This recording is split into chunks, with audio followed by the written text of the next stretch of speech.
Good morning everyone. Those who don't know me, my name is Colton Brunton. I run Brunton Media over in Salisbury. Today I wanted to talk to you about video, but the first question I always open these with, and it's just to test the room to see where you guys are, is we're going to go around the room and briefly introduce kind of a little bit who we are, a little bit who our businesses actually are and who you really serve. But the main question I want you to answer is, have you used video before? The simple reason about why video is really powerful is it's because it allows you to connect with people without, number one, trading your time. You trade it once, and then you can send that video to multiple people. So you're compressing your time. That's the first thing. The second thing is, as everyone in this room will know, people buy from people, right? But why do they buy from people? They buy from people because they want to gain a personality or understand who you are and what your business is and why you care about your business, what your values are. And video is a way to help you do that. It's not the only way. Like when you do any marketing, it's understanding about, firstly, who you're targeting, and then secondly, who you're trying to talk to. So is it going to be new clients? Is it going to be new business? Is it going to be potentially a new area of business that you're trying to showcase and say, hey, look, this is what we can do for you? The important aspect is something that a lot of people struggle with at the beginning, which is we kind of alluded to over here, which was, I don't have the confidence to do video, or I don't know how to do video. Now, there's two reasons why you do that. Number one is getting over the hurdle of physically doing it, so yourself, or it's a technical point of view. So I don't technically understand how to do video as a concept. We're going to tackle both today, so don't worry, you're in good hands. The thing I'm going to start with is the reasons behind why, because it's important whenever we do anything to understand firstly why we're going to do it. The business execs in the room will know if you don't have a core reason that's going to drive the business forward, then you're just doing it for the sake of doing it, right? The thing is with video, is so many people, the other hurdle which most we come across is, what is the content I'm going to create, right? We've alluded to it a little bit over here with, oh, this is kind of the same, or this is kind of boring, or I've seen this before. Normally what happens here is you either don't know how to create content that's going to be unique for either the platform contextually, so moving back to our conversation about, oh, should you put it on LinkedIn, should you put it on Instagram, should you put it on TikTok? The answer is you should put it on everywhere, because you have a chance every time you do that to potentially connect with the right person. Now, that's not the same as saying our ideal place and where our ideal clients are going to hang out is going to be on LinkedIn, which I think for the majority of the room will probably be LinkedIn. But the difference is you're creating that content anyway. So why wouldn't you also try and leverage it across TikTok, Facebook, Instagram, YouTube? But you have to, when you're going to do that, you start out by just putting it all distributing out, but then you have to think about how do you contextually attach it to that platform. So I'll give you an example. YouTube itself is a search engine. It's not just another social media account, right? You can't treat it in the same way you would treat TikTok, or the same way you would treat Instagram, or the same way you would treat LinkedIn. And also there's some, talking about tone of voice, there's some things which you should have a basic tone of voice on, so the brand that you are, so that's you as a person and your personal brand. So how I come across as a personal brand in content. So how am I coming across to you today? How am I going to talk about this in content? But then also think about where it's going to go and think about who's going to then consume it. Right? Now sometimes you'll have people who consume it on LinkedIn, or maybe see some of the content and then they also see it on TikTok, or they also see it on Instagram. But the thing to keep in mind is when they're going to do that, they'll be in a different state of mind, right? Because okay, let's do a quick show of hands. When you're on LinkedIn, are you in a work mode? You are, right? When you're on TikTok, Instagram, or YouTube, are you in a work mode? Okay, sometimes you are, sometimes you're not, right? When you're on Facebook, are you in a work mode? So the point of creating content everywhere is so you can connect with your ideal client when they're not in, I'm just looking at work, right? I'm just thinking about work. Because yes, when you're having a sales conversation, or when you're really trying to connect with them on a simple transactional basis, yes, you need to catch them in work mode. Because that's when they're going to make a work-related decision, right? Or they're going to introduce it to, hey, Mr. CEO, who makes all the decisions and makes all the money. We should use this person because they're really cool and really fun.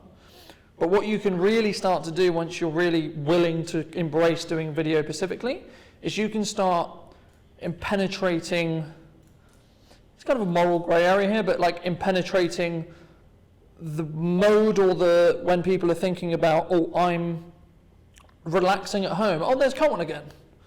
Oh, I'm on TikTok, there's Colton again. I mean, let's do a really quick analysis of, say, someone like Coca-Cola, right? One of the largest brands in the entire world. Why do they put advertising everywhere?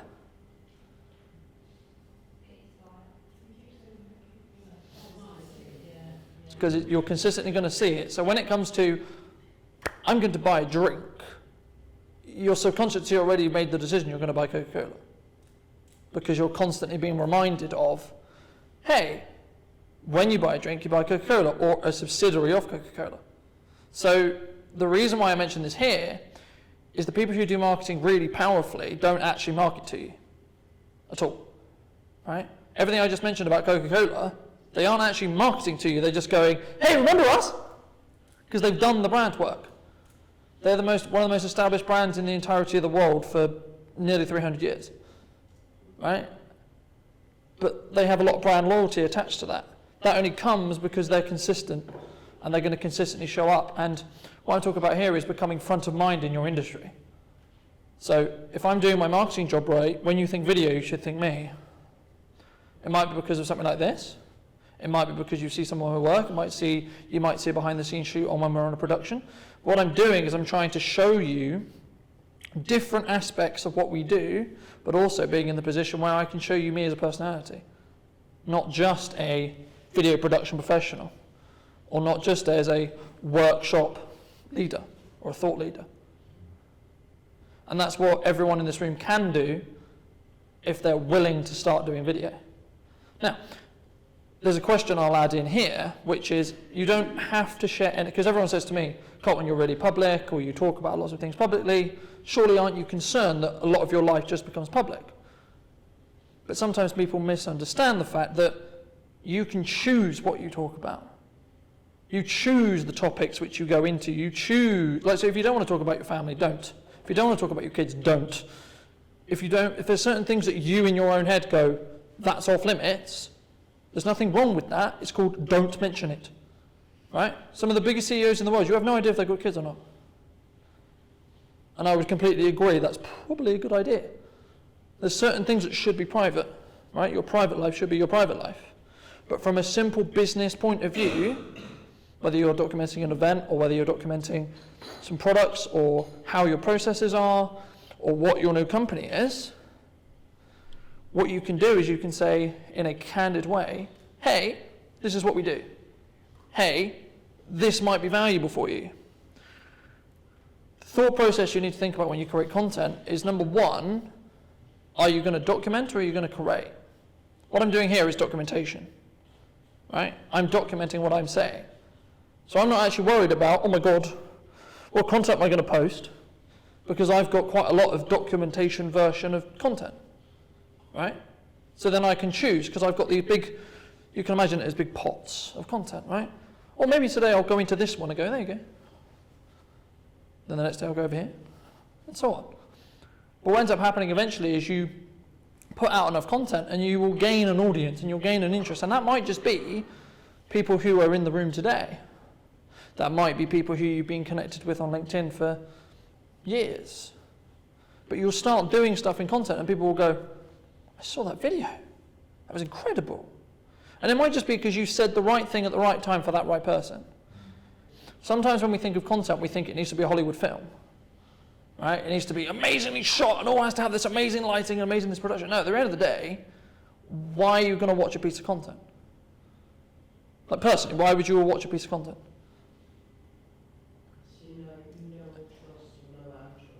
Because you care about what the person's going to say, right? It's not actually, yes, it helps if it sounds good, looks good, feels good, etc., and it has lots of showy stuff on it, sure, but that's all fluff. Right? If you exclude that for a minute, what's the core reason about why you're going to actually watch it? Why are you going to give it your time?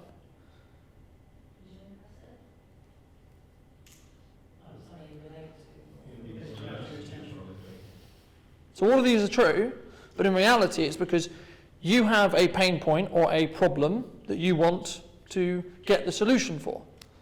Why are you all in this room today? Because you had the problem of, when you came in today, you went, right, I understand kind of what video is good for, but I've got no idea what I'm doing.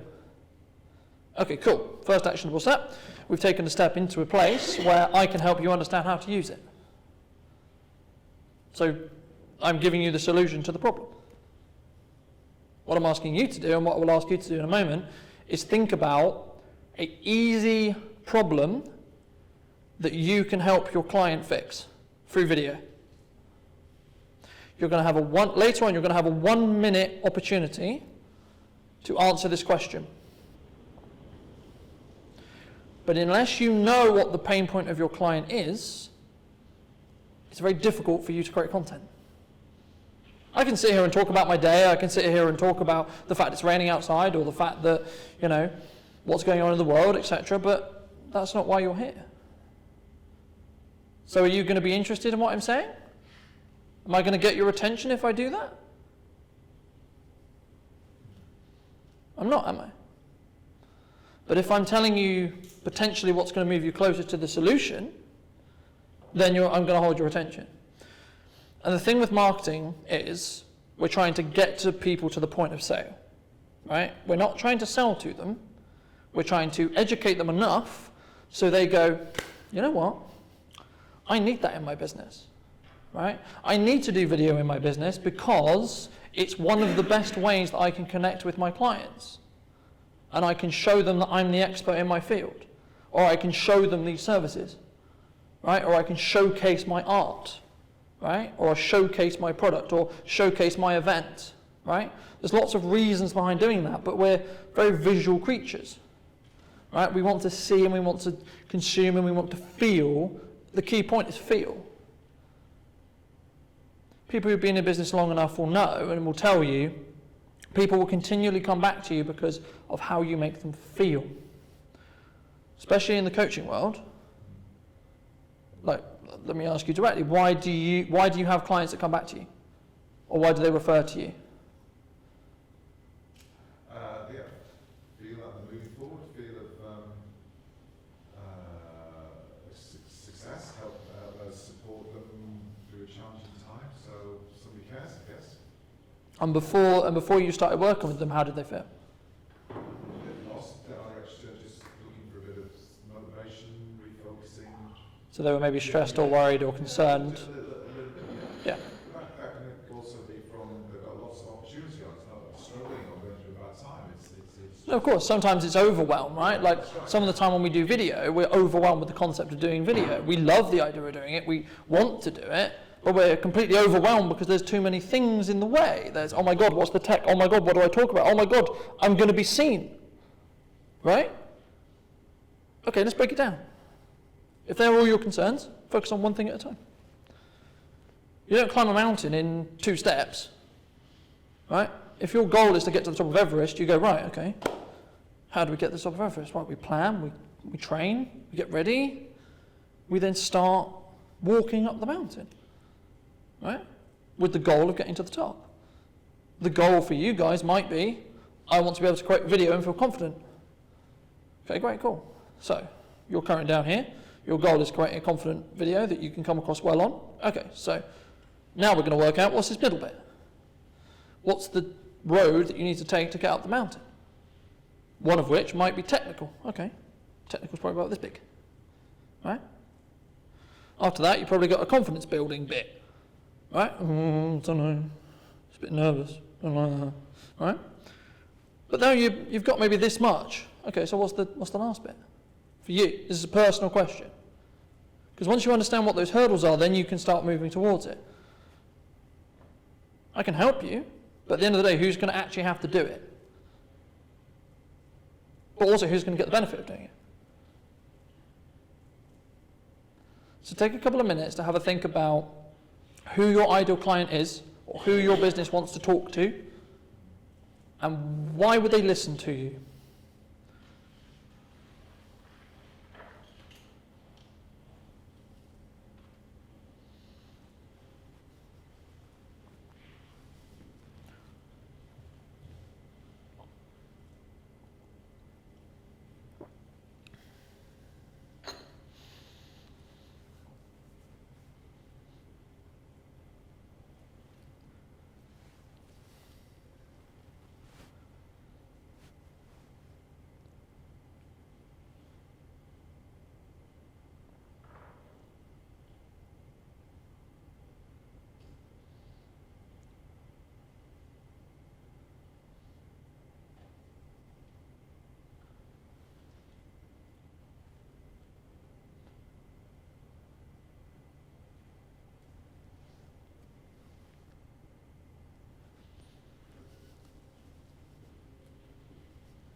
How are we doing? Do you need a minute or two, do you think? Or do you think we're roughly there?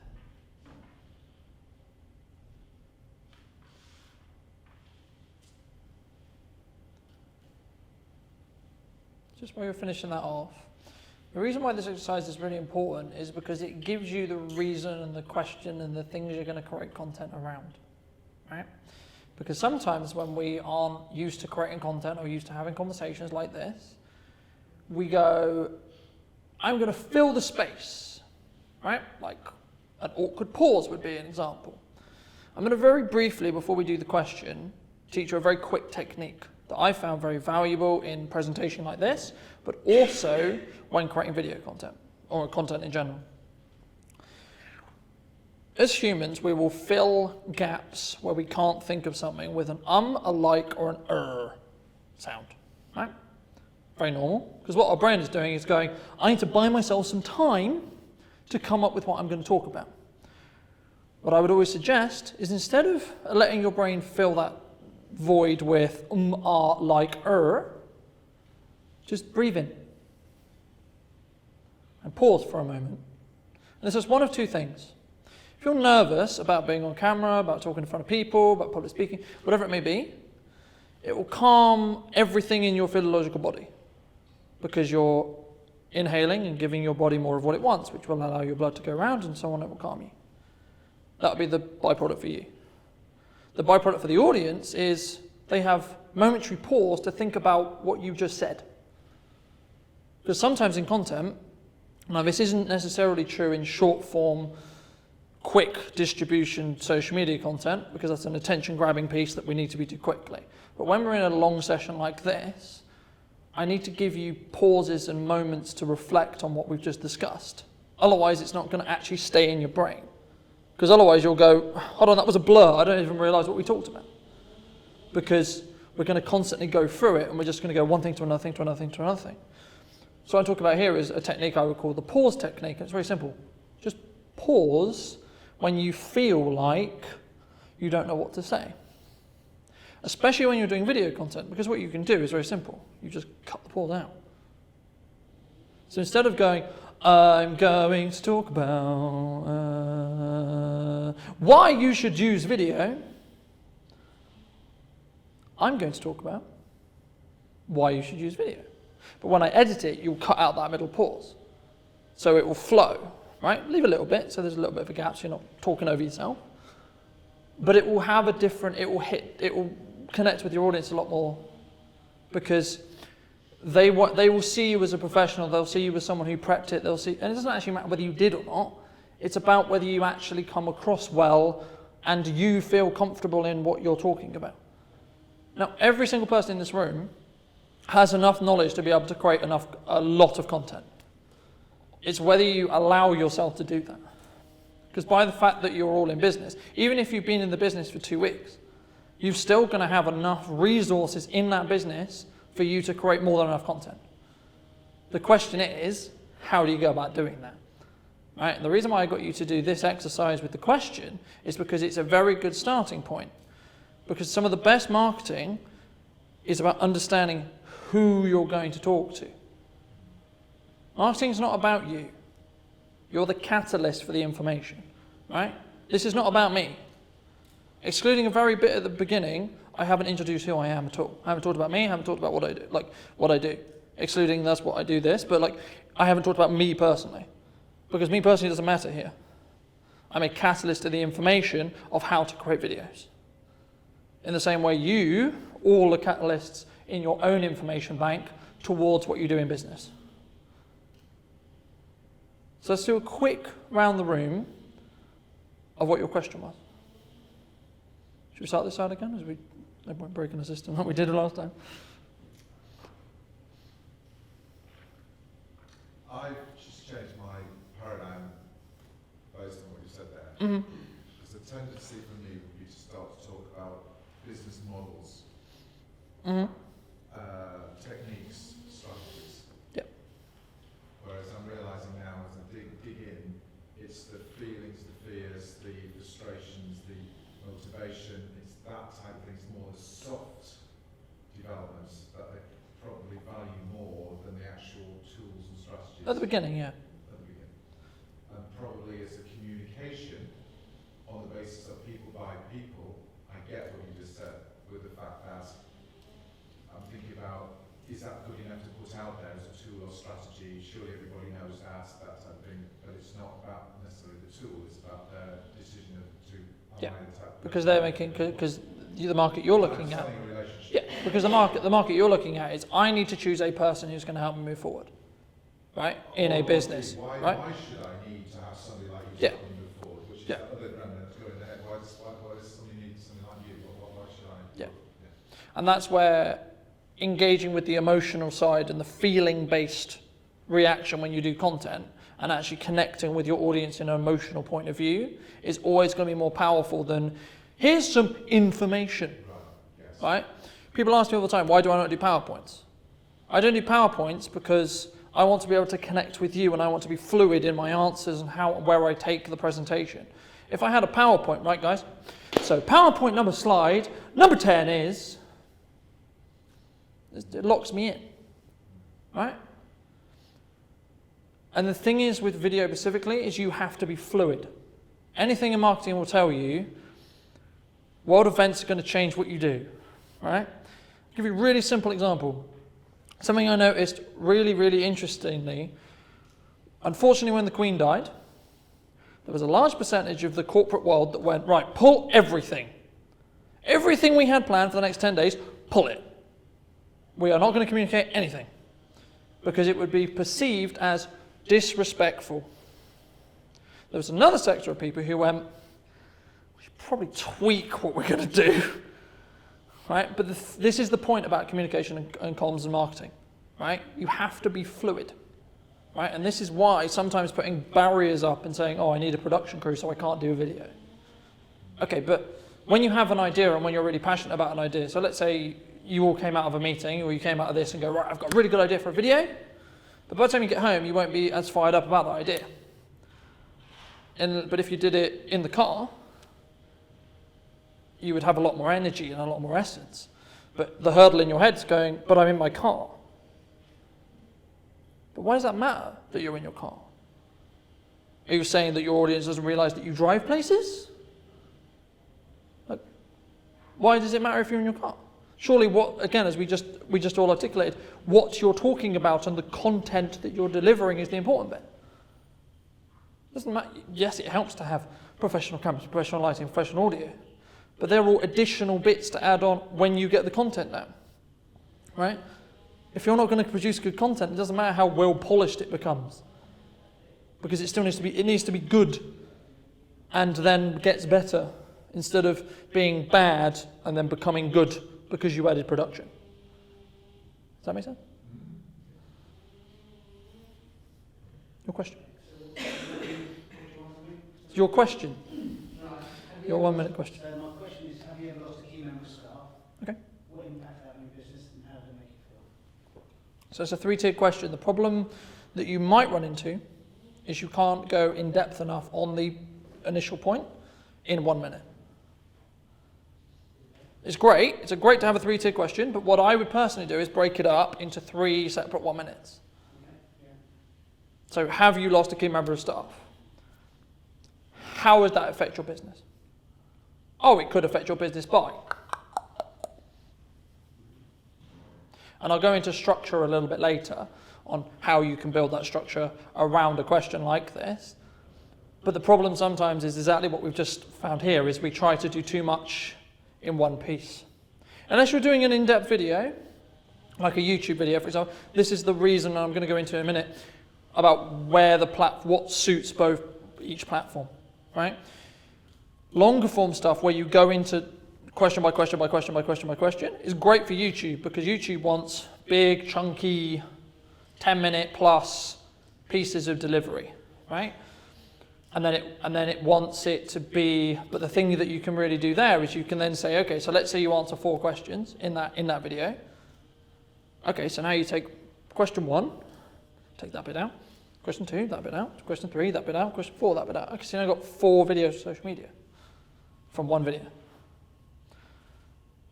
So it's up to you how you do it. It just depends on Do you want to tackle it as more of a wider question? So you're actually posing the question and you want comments you want comments back from your audience. I think I structure it in a way that it would create questions in their minds, and then Yeah. if you never want that to happen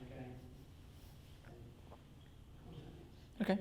So the only hurdle you'll potentially run into with that is you haven't given enough to the audience for me to go. It's a good for a seed setting thing, which is what we talk about here. The issue sometimes is, unless I've consumed some other your content, I know you.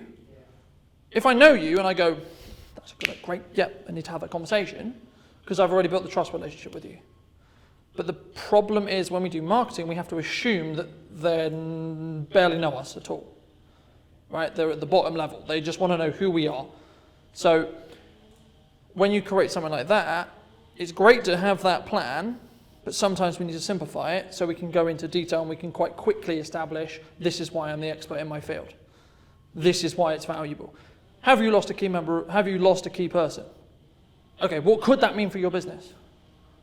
And then you go into a little bit of what it actually could mean. Because what you're doing there is you're proving that you know what you're talking about. Because at the moment, so far, all you've asked me is a question. And I'm going, well, I don't know. Hence why I'm watching your video. But you have to then give me some of the answer. Enough to give me intrigue, enough to go, oh, maybe I should watch another one. Or maybe I should ask you to have a call, or maybe, because at the end of the day, we're all doing it to grow our businesses, right? And one of the ways for service businesses specifically is, can we get someone in a call to have a conversation more in depth about their specific needs in using our service, right? Like if we had a one-on-one call, I wouldn't be talking as broadly, I'd be talking very narrow in what you guys do. I'd be saying, right, for you, we would do this, this, and this. I'd recommend you do this, this, and this. But for this, I'm trying to be as broad as possible because, and the reason why we're going around the room and doing questions is because it's really valuable, because someone else might hear something in another question that's actually really valuable to what they're trying to do. I don't control what's valuable. I can just say in my own experience and what I've seen work, especially in the fields we're talking about here, saying, hey, have you thought about doing it this way? Have you thought about doing it that way? Does that make sense? Cool. How about you, Dan? I'm original and then modified to listen to that, but let's see. So I've got, what damages your organisation suffering? What damages your organisation suffering through a relentless focus on the bottom line? So what you're doing there is you're pre-qualifying whoever's going to listen to it, right? Because what you're saying there is, do you struggle with X, focusing on this thing? If I don't struggle on this thing, no I don't, thank you, bye. Which is not a bad thing, right? Because, as I say, in marketing, we're looking to specifically talk to a specific kind of person. So an avatar or a kind of person, so is it a female in their 20s, right? If you sell makeup, it's probably a female in their 20s, right? If you're an exec coach, it's probably middle-aged man or woman who's looking to grow their business or their organization or become a larger, more valuable leader, right? So that's a great starting point. Again, it's about coming into a little bit more depth on why is me focusing on the bottom line potentially not valuable for the business long term? Why is that going to cloud my vision? Which you shouldn't have any question, but when you think about creating the actual piece of content that is going to be in that 1 minute, what you should be looking to do is saying, okay, hey, this is the problem. This is potentially what could be the problem for this person, but this is the solution to this problem. And ideally, you'll be positioned as the solution. So I'll give you a very quick analogy. I did this, the first time I did this, we had a bookkeeper in the room. And the conversation was, I don't know how to create content because bookkeeping is really boring. Okay. It's quite dry, to be fair, it's quite dry. But what I said was, okay, what happens if you have bad books? What happens? Worst case scenario. You get fined some HMRC, potentially that piles up on debt, potentially that causes you more problems financially, which in turn potentially means your business goes under. That's the worst case scenario. So what I said to her was, why don't you create some content and going, here's why having shit books is a bad idea. right? As a shock tactic to get someone's attention. Because if you tell me that, if I don't do my books right, my business is going to go under. Okay, you've got my attention. I'm listening. How are you going to help me? But you've won then. Because that's exactly what she wanted. She wanted the attention of the person to make sure that the books are being done correctly. Right? The reason why I mention it is there's probably some drier topics in here that you might be thinking in your head going, how am I going to make videos exciting about this? Mostly looking at you, no offense. Right? But it's what the thing I would say to you specifically is what happens when you get it wrong. Right? If I don't do something importing wise correctly, what happens? Okay. So let's take one at a time. What happens to my business if it gets delayed by customs? To the importer, what Yep. will happen is that they're end up spending a lot of money to get all of their cargo. Right? So far we've just shown the scenario of why this is important information for me to care about if I'm importing things.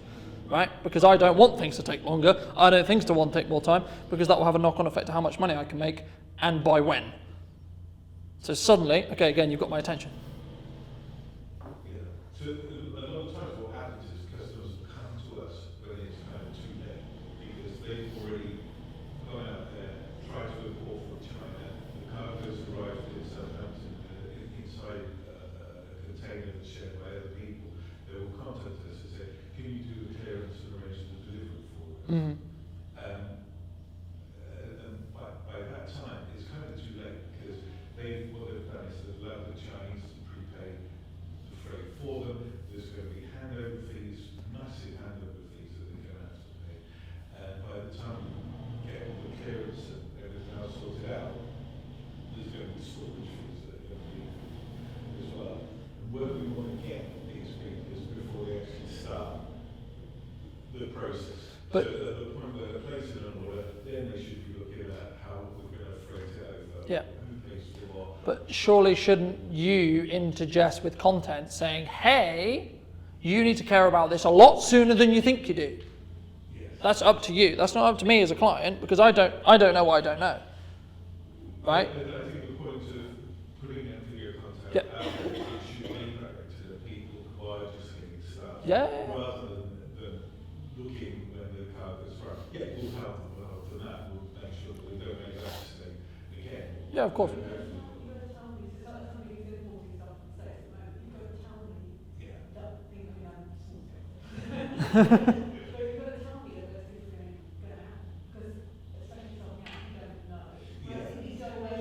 Trying to get a video that we can actually explain that, like, in lay terms, so people can actually understand. Tell me that if I do it that way, and then I end up, and then I'm coming to you late, and I'm going to be stupid investments and cost me fortune. Tell me that, so that I don't do it. Yes. Yeah, this is the idea of putting a video. I mean, I would actually argue it shouldn't be one video. Sorry? I would argue it shouldn't be one video. Keyword when what I was listening to what you were saying there is we need a video to do this job, right? What you need is a marketing strategy to do this job, right? Because one video can be missed. If you're consistently communicating, look, the reason why you should do video has about 6 different reasons, right? The only reason why you're going to do it is because I communicate it to you 19,000 times across 2 months, or 2 years, or 6 years, right? In the same way with every single person in this room, you probably only have maybe 7 things you could actually create content about, like actual topics, right? Yes, they go in depth, and yes, they can get very complicated and so on, right? Cool, fine. But the thing is that people, and this is why it's interesting for me to do these, because it is a market gauge for me to go, okay, well, people think they should do one video, right? The classic 2012, we need a promotional video to promote our business situation, right? Which is fine. Sometimes you genuinely do just need one video to promote a specific service.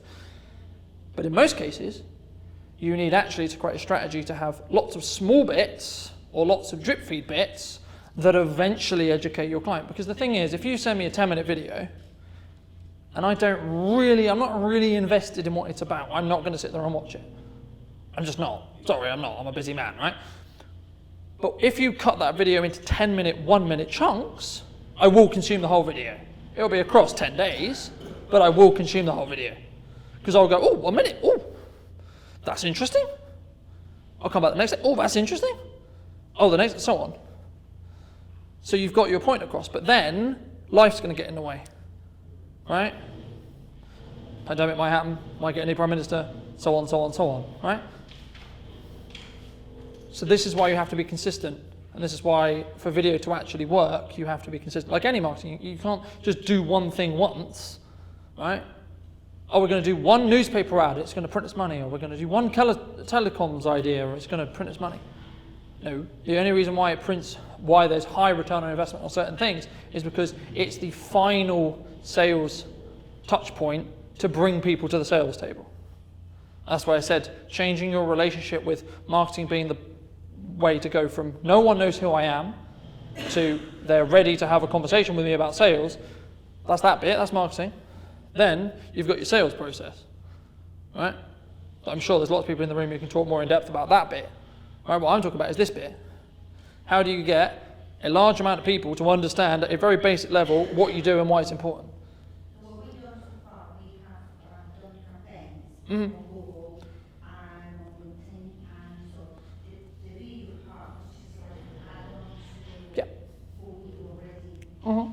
try to achieve, Mm-hmm. get people before they actually make a big mistake, which goes a lot. So a way video can be used is very top end, really shiny, really lovely, really. This is why promotional videos work, right? Because they go, "Hey, come to the website to read more about it," but they use a video to grab your attention first.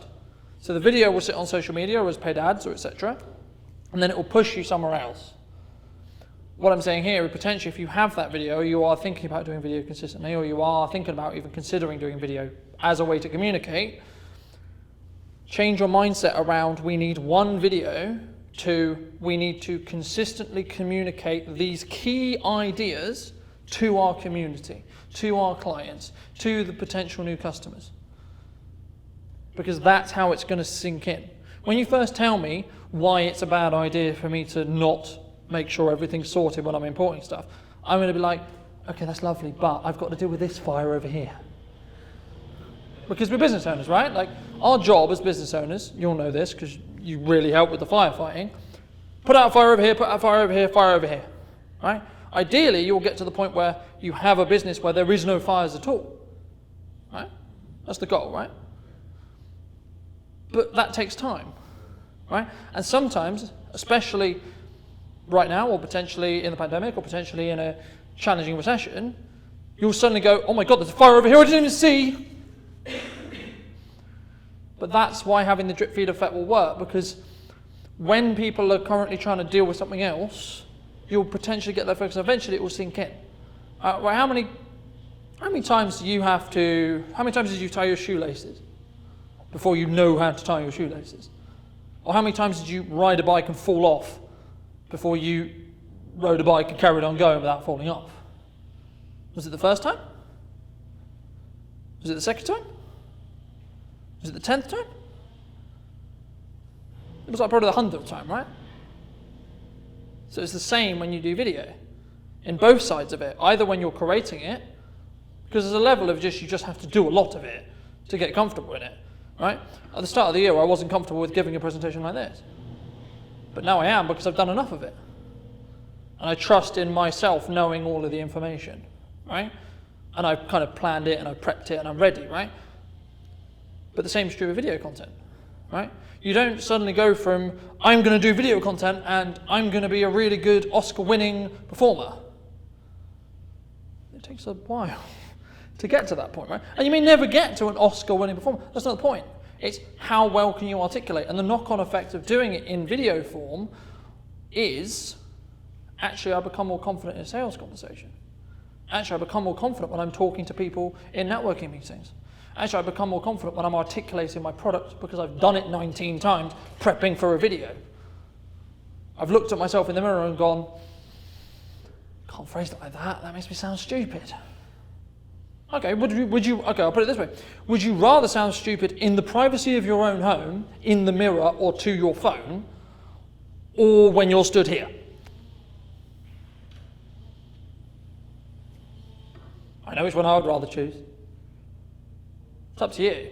But it comes down to practice. Nothing we do in life, even every trade that's in this room right now, you didn't magically go, I'm really good at this. You worked your way up. You learn, you know. The role you're in at the moment, you're like, okay, cool. I know I've got to do this. I'm put in this position. Great, fantastic. I want to help my family. Fantastic. Very honourable. But now I've got to learn. Now I've got to work out, how does this business work? What does this business need? How do we market this business? How do we... Okay, that's fine.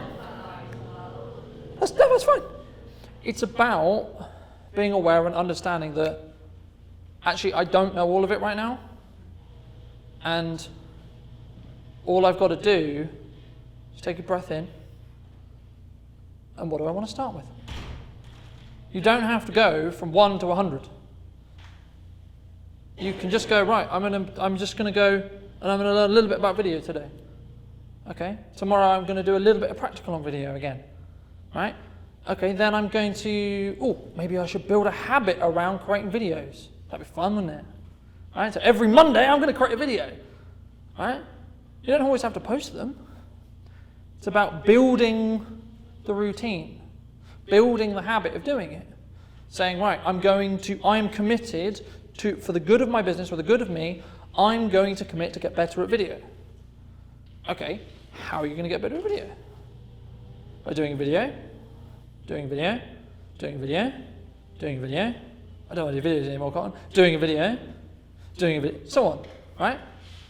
And when you get to the point where you don't want to do it anymore, is the point where you need to do it a little bit more, because that's your brain going, this is really annoying, you know.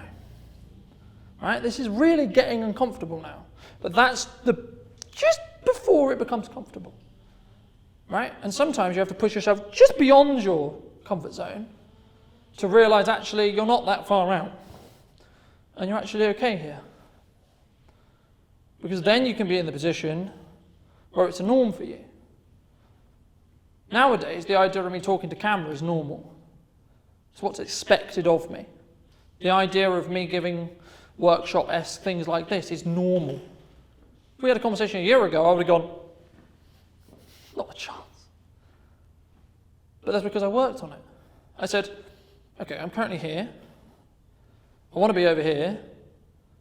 What's this middle bit? This middle bit requires me to get better at public speaking. Right. How am I going to get better at public speaking? Surprise, surprise, do more public speaking, you'll get better at it. Right? Same with video. Oh, I feel really nervous about video, I don't like doing video, etc. Okay. You might personally not like it, but this is why it's important to appreciate why you're doing it. Because if you're actually doing it for your business, in the nicest way possible, you've just got to do it still. It doesn't actually matter whether you like it and enjoy it. That will come. Right? And you'll get the creative process and you'll go, that's a really fun idea, let's do that. But that only comes when you have the skill set. Right? When you have the ability to go, yeah, that's a good idea. And the thing I would suggest is you have a way to document your ideas. Now that could be, whenever you're in a meeting, you leave your phone on the side of the meeting filming you. That's a way. The other way is have a notebook, have a post-it note, something you can write on next to where you have meetings. Because then you'll come out of a meeting and go, what's the great takeaway? What's the takeaway from this meeting? Right? Every single person in this room will have meetings. Right? They won't always necessarily be strategic, but they'll be meetings. So simply get into the habit of asking yourself, what is the key takeaway for that meeting? From that meeting? Is it something you said? Is it something that the person you had a meeting with said? And then write it down. Then forget about it and get on with whatever you've got to do.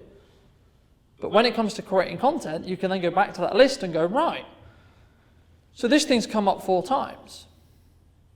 So that makes me believe that there's a pain point there. Or it's around the same thing. Like when I started to do research for this workshop, when I was planning it, I asked everyone in my network, what are your hurdles in video? The 2 they came up with was what content to create, hence why we're talking about what content to create, and then the confidence aspect of how to come across, and then the tech aspect. So this way I know the 3 main pain points that you're going to hold. Right? The only reason why I asked you was because I wanted to know which one we should start with. We're going to cover all of them, right? Confidence in and what the content is are kind of similar. Because once you actually understand that it's actually you are the catalyst to talking to your audience, suddenly your concern, your worry, your, oh my God, what if I get it wrong, doesn't even matter. Because let me ask you, who's going to know that you've got it wrong? Do you know I've gone wrong? Well, I don't want to say, but I've gone wrong. Okay. But even if I did go wrong, why does that matter? what's your perception on things? So, Exactly, what is wrong? Because has everyone got value from what I've said? Okay, then I haven't gone wrong then, have I? It might not be on script, and this is one of the benefits of not having a PowerPoint. I can be malleable and I can go over here and I can go over there because I'm not locked into this is the strategic way. Look, if that's the way you want to do it and that helps you, fine, great. I know personally that's going to slow me down and that's going to annoy me and that's going to mean I present worse. So I would rather just not have the tech stress of a PowerPoint going wrong, number one, but also remembering, because remember I can't see, if a PowerPoint's behind me I can't see it. So I've got to memorize where we are and make sure I click the button at the right time, along with also talking, right? And sometimes you actually don't want that because why did you give the presentation? Why are you giving the presentation in the first place? Is it so people look at a screen or is it so people look at you? Surely it's because you want to connect with them. You want them to look at you and connect with you. Right? The same is true when you do video content. People give online presentations and they have this massive PowerPoint and then a tiny box. Do you want the audience to care about the PowerPoint or you? Because at the end of the day, you're going to buy from the person who's talking, right? I'm going to potentially have a conversation with the person who's presenting. I'm not going to have a conversation with the PowerPoint. So why is it going to move specifically away from, it's going to change it. It's whether it's going to support what you're trying to talk about or not. If it's not, can it off. I'm not saying don't create it, because it's a good thing to do. Creating structure around what you're doing is a good idea. But you don't always have to use it. It's the same when you create a script or a set of detailed notes for a video. The idea of creating and going through the process of creating detailed notes is a good idea. Sitting there and reading from a script is a bad idea, unless you've gone through the training of how do you read a script as if you're not reading a script, right? Because the problem is, and we've all seen it, I'm going to talk like this because I'm reading from a script and I have to go line by line and it's very exciting, and today I'm going to be talking about my videos, right? Because I'm just, especially in dry topics like accountants, lawyers, etc. You can't give any passion or energy or why you care or actually inject the feeling element I mentioned earlier. Because you're just going through the motions. If that's what helps you get started, great, go through the motions. But then you have to add in a point in your development cycle which says, I'm going to move away from just doing the motions, right? Everyone will have a different way into doing video, and they will have something they're confident, I need to have it planned, and there's a lot of psychology around that, about who you are and how you work and how you kind of are and what's your risk profile and all this. But at the end of the day, what hopefully today will help you do is understand that these are the building blocks, and all you've got to do is put them down. Or, using our mountain analogy, you've just got to start walking up the mountain. You don't need to know how to get up the last 10% if you're at the bottom. The only time you should worry about the top 10% of the mountain is when you've done the 90% before that. Right? People don't do video because they think it's this big, overwhelming concept. But if you actually just break it down into small chunks, like when you work with people on business strategies, you don't go, here's the entire business strategy. You go, here's the first step of the business strategy. Here's the second step of the business strategy. Or when you're working with someone in customs, it's like, right, you need to fill in this form. Then we send it to these people. They then put a stamp on it, I imagine. I'm guessing, right? If I get this right, then hooray, right? Then it comes back. We write some more on it. It goes away, gets a different stamp on it, and so on, right? But we're not worrying about, oh my God, what happens at the end? Because we're not there yet, right? Like, I didn't worry about what is the workshop I'm going to give next year, because I'm not present now. So I'm conscious that we started with questions and we didn't finish. So quickly, before I get tangented again, what was your question? The 1 minute question. The question is that customers that are looking for us would have is how do I import into the UK? And that I think is the market that we should be directing our. Is that a complicated answer though? How do I import into the UK? It kind of goes back to where we're actually picking up this the interest. Are they looking at potentially finding a product to import to the UK? Yep. Or do they already have a product and a supplier? They just need to know the practicalities of getting that logistical part sorted out so they're bringing it in. So what I would try to do in a content piece is break down the system very quickly. So as I said, you fill in a form, you get a stamp, this happens, this happens, this happens. Because the problem is when you do, there's kind of two ways you can do it. Either you can be very specific and very narrow, which is if you have a specific product coming from this specific place, this is the structure. Or you can go, roughly speaking, you do this, you do this, you do this, you do this. The outcome is this, right? And the reason why you should probably do both is because it relates to different clients and different sectors of your audience, right? Because there'll be some people who go, actually I do have a product and I do need to bring it into the UK and I do need to bring it from China. But there'll also be people who go, I don't have a product, I don't know where it's coming from, and so on. So you should try and actually create content around answering both their concerns, because then you're going to be positioned as the person I should go to when I have this issue. So it's a whole different field. You could do a whole 10-minute video. This is the thing about content. Once you start opening the door to the idea, you go, we could do that, we could do that, we could do that, we could do that. But just pick one for today. One minute video for today. Yeah, what do I need to get cargo into the country from China? Okay.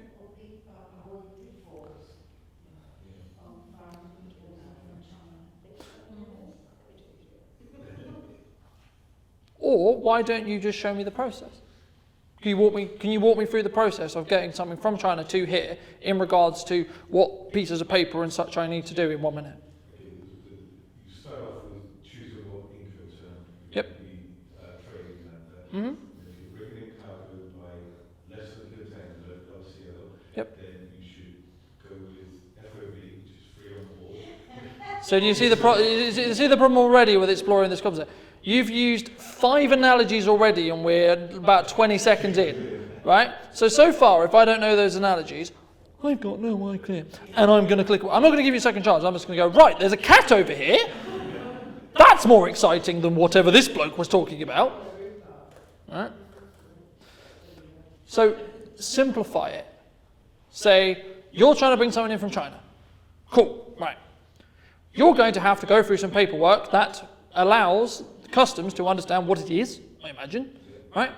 Where it's going, right? And is it likely to explode or etc., right? Okay, cool, fantastic. Then what? Then you need to have, there's 5 key things that you need to have to get your cargo into the country. One of those is commercial input, packing list, Yep. bill of lading, letter of authority. Yep. And those things have to be presented to customs. Okay, so those 5 on their own can be a 1 minute video, Yeah. right? So that would be the key thing. This is the reason why most people phone us up, is to find out what they need to get their cargo in. And we have kind of a set email. So something which you could do is take that set email and turn it into a video just by going down it. And if you're getting, and this is kind of true of every business here, if you're getting a phone call every week that says, how do I do X, right? The reason why I know what to talk about in this workshop is because I keep getting asked, how do I become confident? How do I create content? How do I come up with content ideas, right? These are common things I get asked personally. Okay, so let me create content that answers those questions. Because then we're saving time, right? The reason why it's valuable, as I said at the beginning, is you can do this once and send it to 6 people. Let's say it takes you an hour, right? Either you can spend 6 hours having an hour conversation with each person, or you can make a video once for an hour and then send that to 6 people. So you're either investing 6 hours or you're investing 1 hour. And as a business, what's the hurdles? Money, time, or energy. Right? Well, I've just saved you 5 hours. I've potentially saved you quite a bit of money because you don't have to do it all the time, which means eventually, initially it'll be 6 hours, but then it'll be 3 hours here, 3 hours there, 4 hours there, because you're continuing to use it. But then also, you're not having to go over the same thing again, which will drain your energy. Oh, I've got to go over this again. Right? Because you can just send the video. But then you can focus on, how do I come across with the best way? How can I make sure the language is really clear? How can I make sure the language is not complicated? Right? Like, don't use an acronym ever in marketing. Because unless people know the acronym, they're not going to have a clue. Like, how many people in this room know what a KPI is? Okay, half the room knew what a KPI is. A KPI is a key performance indicator. Okay? So whenever I market, when I'm talking about a KPI, I either do one of two things. Either I just use the words key performance indicator, or I say the acronym I'm about to use means KPI, right? And that means a key performance indicator, and then I can use KPI because I've established what it means. But you're spending a lot of time explaining what an acronym is when you could just say what it is, right? Like at a very beginning state of business, people ask, what's the marketing department do? What does an MD do? What is a CEO? Okay, the problem we have, the reason why that exists and that problem exists is because people never sat anyone down and went, this is what a CEO is. This is the job of a marketing department, right?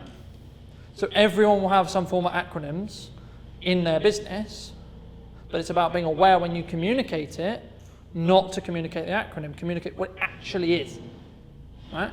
So using the KPI example, I'm going to talk about key performance indicators today, not I'm going to talk about KPIs.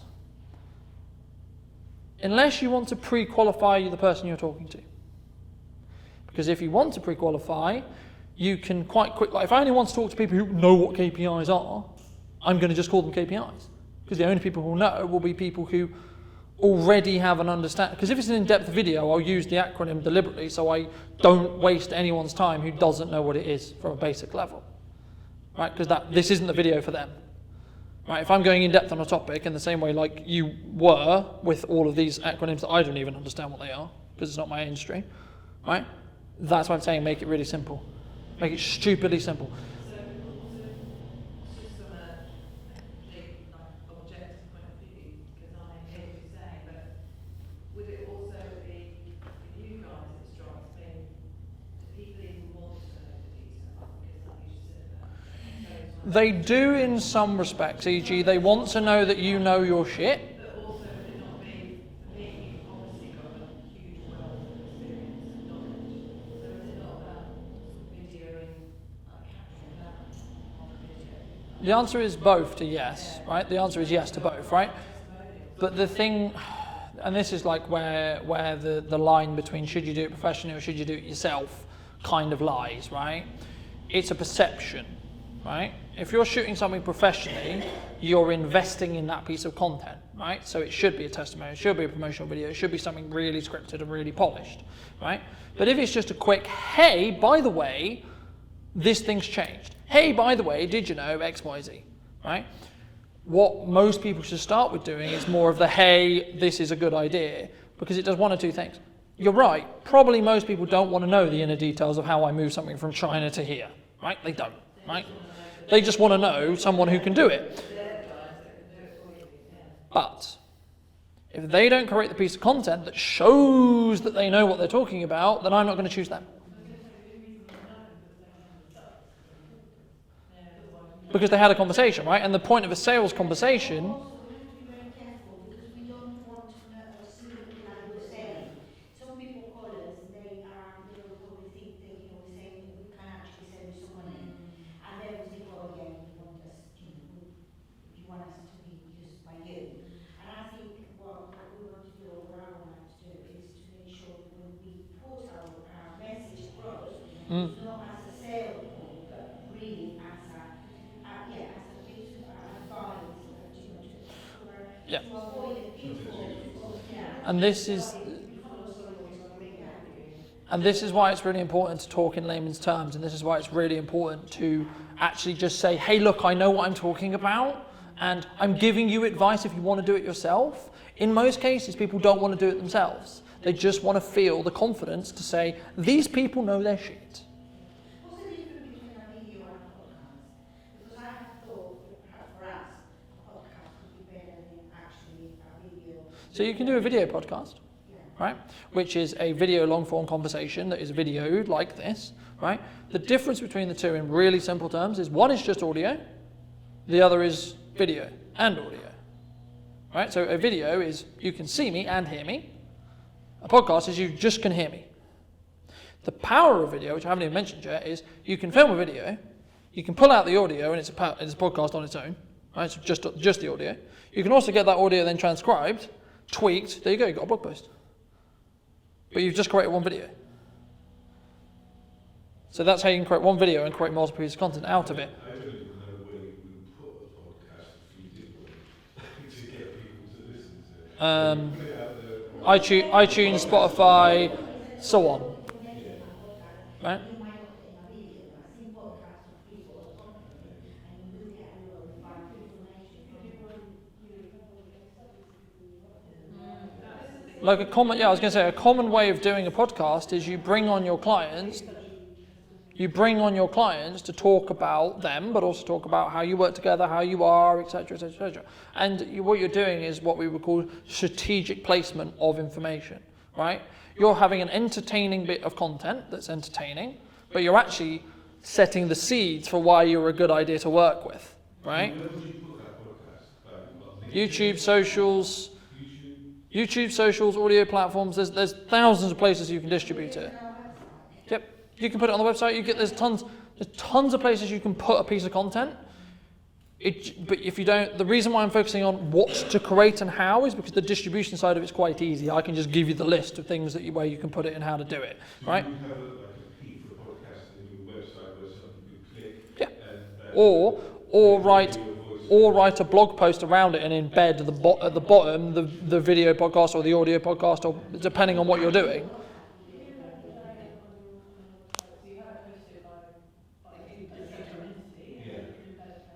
If you didn't want to do a podcast, go on someone else's podcast as an expert. Yeah. Yeah.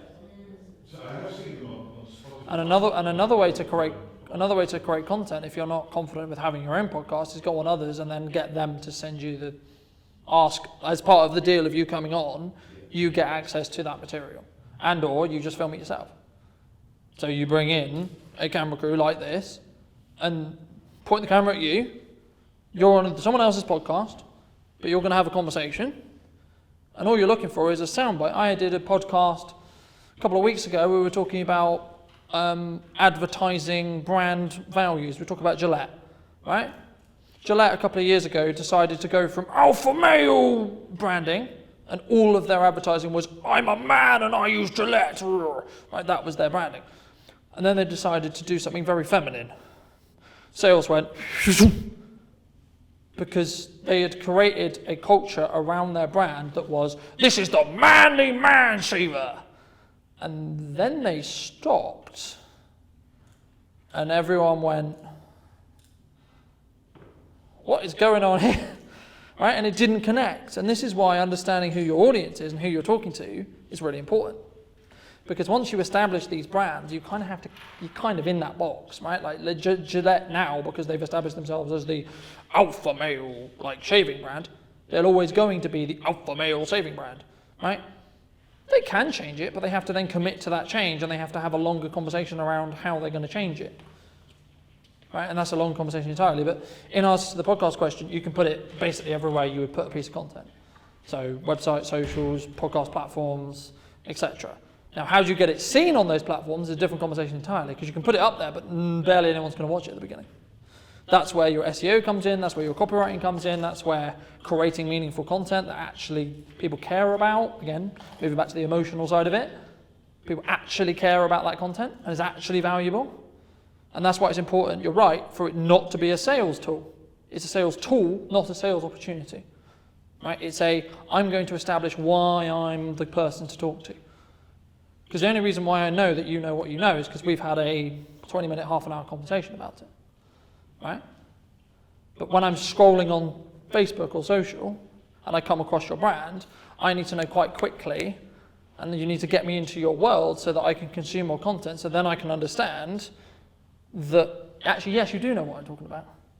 Because I could say I understand how currying works by changing my Instagram bio. That doesn't mean that's what I know how to do.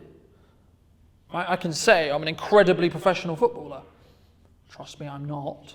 Right? But I could change my Instagram bio and go, I am a professional footballer. But until you see me play football, you don't actually know I'm a professional footballer. So this is the point about content. Content is the validation point for the audience. Now, quickly, before we go through the rest of the questions, there's been a very interesting thing happening right now that wasn't happening previously, which is traditionally social medias with social graphs. How many likes did you get? How many followers did you get? So on, right? Now, they're interest graphs. So what are your interests? So you'll be fed content that you're interested in, not that you follow necessarily. Following is part of it, sure. Liking is part of it. But it's about coming across in the way which you can articulate your message, and so it can be cared about, right? And being cared about in the respect to, I'm really interested in these things. I'm interested in creating video. I'm interested in etc., whatever it may be. And that's the way you're going to grow your audience and grow your influence now. It's not about, how do I socially connect with someone else who has a larger following who has my demographics so that I can gain some of their audience? Because that's why you used to traditionally go on podcasts. You used to pick strategic placement of podcasts. So you would go on as the expert and then you would go, actually, this guy really knows what they're talking about. But I'm conscious of time, so we're going to take a couple of minute break, but I quickly want to just go around the rest of the questions just so I know what they are. So what was your 1 minute question? Okay, so that's quite an easy one actually, because that's a yes or a no. But then what you can do is you can place a product idea in their head. Do you suffer with X? You need this. And why? The secret, yeah. Yep.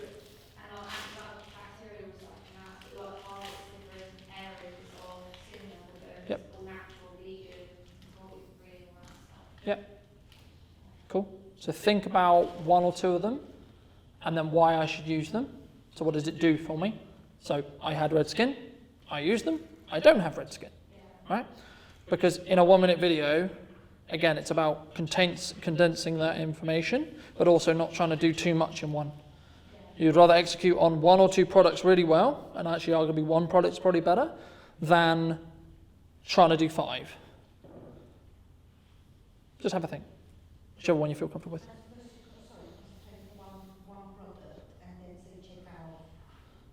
Check out some of our other videos to see the other ones we have, yeah. What about yourself, Danny?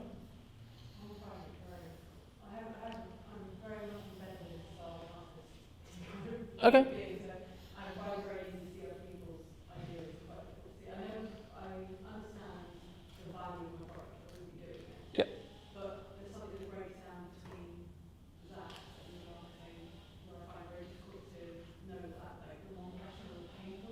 Okay. Okay, so if someone hasn't invested in home decor or someone doesn't necessarily care about home decor, what's the social knock-on effect? So if I don't care about my home and my home's a tip and I bring friends over, what's the social knock-on effect? Potentially. my friends don't like me, my friends judge me, my friends, etc., right? That's a pain point. It's interesting, the second person that said that to me, the last course we went on, we had the same thing, that sort of, because I come from the, I suppose my real belief around the artwork that I do and why I put it on Yep. a record as opposed to putting it on the wall, it's because I really believe in the ability of having that connectedness, having beauty, and when you're interacting with it not in a conscious way, because I think that doesn't have to be. Yeah, but then focus. I think that doesn't necessarily make, it's quite a nuance, it's a very important thing. It is, but I think when we talk about nuance, as long as we own the fact that it's a nuance and we talk about why it's important, it still can be really valuable for content. Because when I'm deciding to what to put in my new home, the fact you care in a nuanced way and you actually care about the emotional connection I'm going to have with that place, because I'm going to spend, look, the reality of the fact is I'm going to spend a lot of time in that space. So what's the knock-on effect if I get this wrong? That's what I would focus on. The question I wrote down is how do I make you feel? Yeah. Because I think that The issue with that is it's a little bit too open because you're giving it open to the audience, which is great if you want to gain data. It's not when you're trying to add value, right? The way to reframe that is very simple.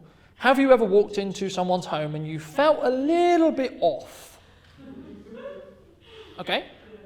Let me explain why. That's reframing the same thing you just said. It's just changing the approach you take. What about you, Dan? I put how will Castle EU help business grow? Our whole idea is if our client is a really thriving business, they don't buy more from us. Yep. So we've created tools and functions within our business to help them more than anything else. Like, as I said, I'm a cleaning product, buy a bleach in the supermarket. Yep. So it's more of why you should use Castle EU, Yep. why you should use our What makes you unique? What makes you special? Yeah, what? and how our service makes you grow over than our products. Like I said, you buy products in supermarkets. Why should you just buy directly through us? Yep. And that's the result. So what I would do there is I would focus on why specifically do we care about the service? The service saves me time. The service means it's going to be done properly. Because if I go and buy the products, I might do it wrong, right? I might not follow the correct procedures and it might not have the same result that I expect, even though, in theory, that's what was promised from the product. I don't think people realise how hands-on we are. Yeah. We're very, we do workshops with big contract cleaners, with their cleaners and go, well, this is why you use industry practices, and this is why you should follow it, this is why you should follow COSH, this is what, how you use a bleach, like this is not what bleach is actually for, this is actually why it's used, and then following that, and then budgeting, we've created budgeting tools, Yep. especially in like cost of living.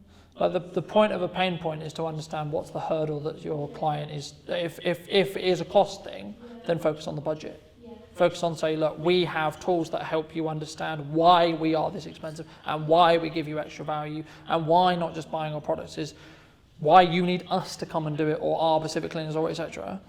Because it will allow you to make a more meaningful connection. The thing that I would be careful of is how much product-y pushy you are with it. Like by the fact you put the company name in the question was an alarm bell for me in my head because by proxy they're going to know who you are. They're on your page. So you don't need to go, hey, I'm Colin from Brunton Media and I'm going to talk to you about video. Because by the fact you're watching the video, you know who I am. So it's actually about getting into the depth of the reason really quickly. Because otherwise you're going to lose me. Because I'm going to go, I don't care. And especially on TikTok and stuff like that, it's literally under 2 seconds that you have to grab me. Because otherwise I'm just going to carry on going, especially how easy it is. You know, and we'll do an exercise a little bit later where you will sit on TikTok and you'll watch how easy it is just to keep scrolling, right? It's designed that way deliberately to hold you on the platform. And as possible, TikTok specifically doesn't care whether your content does well, it just cares that there is content on the platform. I'll go into a little bit of detail, conscious of time. What was your question? I'll come with a few, but I suppose where can I find an easy gifting solution? Okay. I want to buy a local gift. I want to buy from an So I would focus on what you would say one of your assets are. So if you are eco-aware and that's really something you want to push, then I would say, this is why we're eco-aware. Because by phrasing it as a, do you want, again, it's kind of a yes or a no. That's good to ask, but it's not, it's good at the end of a question or end of a video, not, do you want this? Well, yes, I do. Okay, well, I'm not going to watch a video then, am I? No. Or no, I don't. Bye. You know, it's not an educational piece in that respect. But thank you so much for the time. I don't know how long we're taking, but take a break. Walk, have a walk, get some air. It's not actually raining, so take advantage of that. Get a coffee, get water, etc. And we'll be back soon.